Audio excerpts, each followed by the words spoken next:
जय श्री राम मित्रों। बिहार में रोजगार या बेरोजगारी चुनाव का एक बहुत बड़ा मुद्दा बना हुआ है। राष्ट्रीय जनता दल या इंडी अलायंस कह ले, इस मुद्दे को भुनाने में लगी हुई है, मगर इसके लिए हमें कुछ अध्ययन भी करना चाहिए। 1990 के पहले क्या बिहार में उद्योग थे या नहीं थे? उद्योग ही रोजगार का सृजन करते हैं। अगर हम पढ़ते हैं या अध्ययन करने की कोशिश करते हैं तो 1990 के पहले बिहार में चीनी मिले, जूट मिले, डालमिया नगर हम सभी को पता होगा, पेपर, केमिकल और सीमेंट का वो उन्नत कोटि का प्रोडक्शन हाउस था जहां से एक्सपोर्ट किया जाता था। फिर वो क्यों बर्बाद हो गया? बरौनी याद कीजिए, पेट्रोकेमिकल, ऑयल रिफाइनरी, फर्टिलाइजर।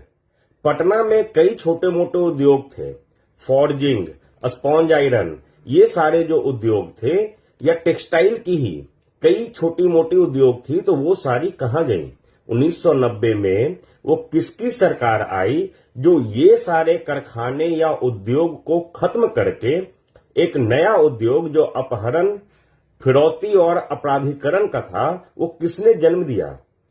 किसके कारण ये सारे उद्योग बिहार में चौपट हो गया और लोग बेरोजगार होते चले गए या दूसरे राज्यों में पलायन कर गए?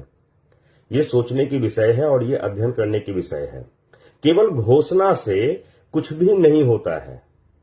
जिनकी नीयत होती है वही विकास या समाज के लिए कार्य करते हैं। जिनकी नीयत और इतिहास ही गलत है, पता नहीं, वो घोषणा तो कई कर सकते हैं, मगर आप और हमको ये सोचने की जरूरत है कि क्या वो उस घोषणाओं का अमल करेंगे? जो बिहार को बर्बाद करने में जिसका हाथ रहा है, जो बिहार को बदनाम करने में जिसका हाथ रहा है, क्या आज वो बिहार को कुशल, कौशल और संपन्न बनाने के लिए काम करेगा? फिर से कहते हैं, आपका वोट बहुमूल्य है। इस बहुमूल्य वोट को देने के पहले हर तरह से विचार कीजिए।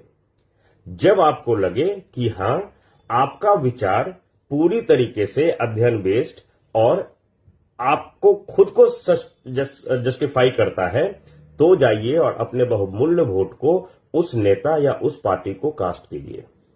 आपका एक एक वोट बिहार के आने वाले भविष्य को तय करेगा।